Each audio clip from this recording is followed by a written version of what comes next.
wonderful Donna Forsgren, and I'm going to talk to you all today about edutainment, or how I learned to survive the university classroom. I hope you'll enjoy.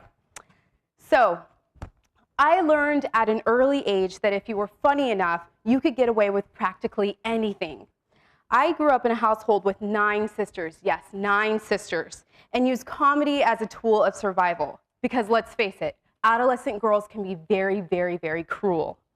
I quickly learned that if I was just witty enough, I could convince my older sister, Rashana, to laugh as I told her how I tore a hole in her brand new shorts that I borrowed without asking. And this saved me from a fate worse than death, unchecked retribution from a hormonal 13-year-old girl. Wonderful. I also learned that revenge could be funny. I particularly enjoyed collaborating with my older sisters to convince our youngest and truly obnoxious sister Angel that she was indeed adopted. We became so good at this game that even we began to believe our own stories. So, until this day, I still enjoy telling my sister Angel about her surgery after birth to remove the conjoined twin that she had resting upon her forehead. She was quite the trooper. Love Angel. But more than anything, however, comedy helped me early on to appreciate the sweet absurdities in life. For example, during my youth, I talked my younger sister Veronica into helping me make laxative-laced chocolate chip cookies for my entire family. I eventually gave one of them to my professor, but that's another story. After carefully researching the potency of laxatives, I decided on using the classic small pink pills.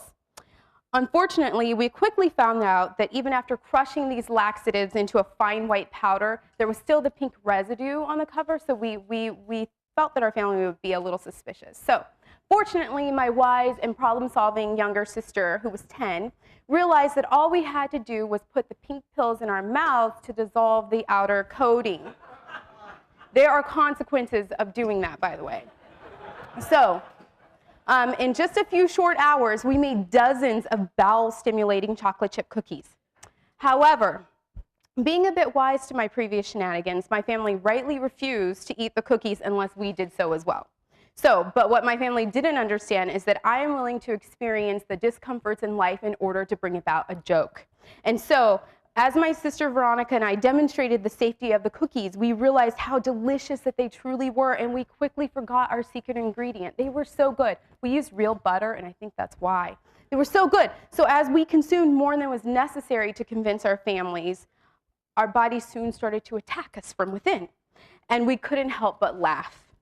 And so as I got older and began studying theater, I realized that comedy could get me out of trouble, ensure revenge, and help me appreciate the absurdities in life.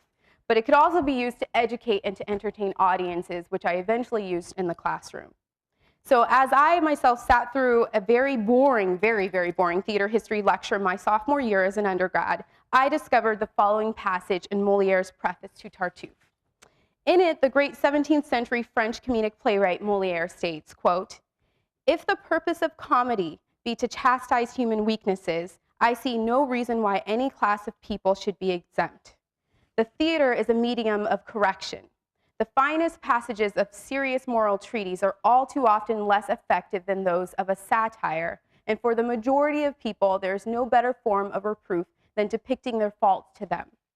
The most effective way of attacking vice is to expose it to public ridicule." End quote. This was a great aha moment for me. For the first time in my life, I felt that theater could serve a purpose, and comedy could be used as a tool to really change lives. I've since taken these convictions into the classroom. As an educator, I learned to survive the university classroom by relying upon comedy to edutain. In other words, I strive to educate students through entertainment. This becomes an absolutely vital tool when I discuss subject matter such as the construction of race, gender, and sexuality in theater history courses. And if you don't believe me how vital this is, imagine being an African-American woman, like myself, standing in a room full of predominantly white students discussing the horrors of enslavement. It's very awkward. I'll just say that, okay? Or discussing scientific racism or the purpose of affirmative action.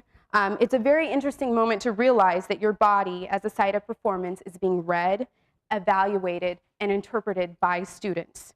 The information that I share with students becomes filtered through their interpretation of my body.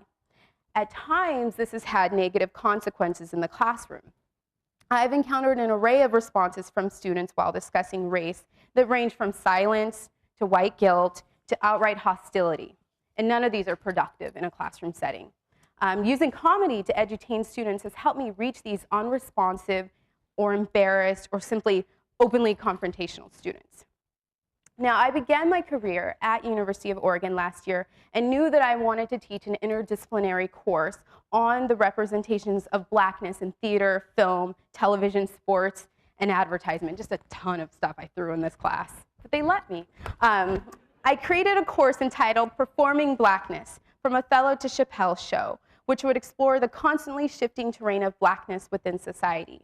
We began our discussion by learning the etymology of the terms, bear with me, niggard, niggardly, nigger, niggerish, niggerism, negro, black, and blackness. Okay. Although this may not sound like very interesting in itself, students were fascinated with the many, many meanings behind these words, the negative connotations, the contradictions, and even the overlaps within and among these terms. Among other things, students learned that as an adjective, black has meant, 1, destitute of light or incapable of reflecting it. 2, stained or soiled with dirt, unclean, foul.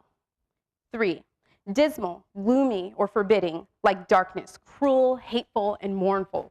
Isn't sounding too great, right? 4, expressing menace or angry discontent. 5, quite devoid of moral light or goodness, foully or outrageously wicked, indicating disgrace or dishonor. And 6, marked as hostile, unenlightened, seriously infected. And those are quotes, my friends. As a noun, black has been defined as, quote, pertaining or belonging to a race characterized by dark pigmentation, including Negroes, Negrotos, and Australian natives, as well as dark-skinned or swarthy non-European peoples. So that's a lot right there, right? Students also learned that as a noun, nigger has meant, 1, a member of any very dark-skinned race, as an East Indian, Filipino, and Egyptian. And it can also mean an impure soap. Really interesting. So by the end of this discussion, one student raised their hand and said, and I quote, "So I'm confused. What exactly is black?" For a teacher, my friends, these 7 words were like ambrosia for the gods. This allowed me to explain how blackness and race in general is not biological, but indeed socially constructed. In other words, race has meant different things to different people at different times. While this notion is really exciting for scholars, it doesn't necessarily sustain the attention of a 20-year-old. After all, what does the study of blackness compare to the latest Twilight film? It doesn't work. So in order to continue engaging students, we watched a series of clips from Chappelle's Show. Anyone seen Chappelle's Show? Raise your hand. Okay, some of you are familiar, so I hope you'll appreciate this. It's a sketch comedy show created by and starring Dave Chappelle. Although Chappelle's Show only aired for 3 seasons, from 2003 until 2006, it has left an impact on American popular culture. Among Dave Chappelle's most memorable sketches is the racial draft, a spoof on the NFL draft. Now, in the racial draft, various biracial and multiracial celebrities such as Tiger Woods, Halle Berry, Mariah Carey are drafted into either the black, white, Jewish, Latino, or Chinese races based on society's perceptions of their race and their cultural preferences. In case you're wondering, the black delegation drafted Tiger Woods because, as the announcer states, he has been discriminated against, gotten death threats, and dates white women. Thus rendered 100%, and I quote, 100% black, Chappelle, dressed as Woods, states, quote, "Goodbye fried rice and hello fried chicken." This draft itself, along with Chappelle's performance as various races, gestures towards the fallibility of race as a fixed and stable category. Viewing satirical sketches such as this helped me engage students in subject matter that perhaps would have otherwise alienated them. For me, laughter and learning are inextricably linked. So I would like to conclude by summarizing the 4 truths that I have learned while teaching at the University of Oregon. 1, learn by laughter. While many students may not ever be able to recall who Plautus was, I hope that they will enjoy coming to class and develop a lifelong love of learning. 2, professors can occasionally be wrong. Now that's a secret. I'm exposing it. Okay, so admitting you're wrong is difficult, but I have found that being honest with yourself and your students allows you to grow and become a better teacher. 3, classes are unpredictable. Each classroom is unique. And I've found that if a lecture works for one class, you're pretty much guaranteed that same exact lecture will not work in the next class. It's very frustrating, but I've learned to appreciate this paradox and learn to become more flexible and adapt accordingly. And 4, most student learning happens outside of the classroom. Believe it or not, it happens outside of the classroom. So I feel that it's vital to build on what students already know and what they're interested in. This not only increases student engagement, but also helps students know that you are truly interested and invested in them as individuals.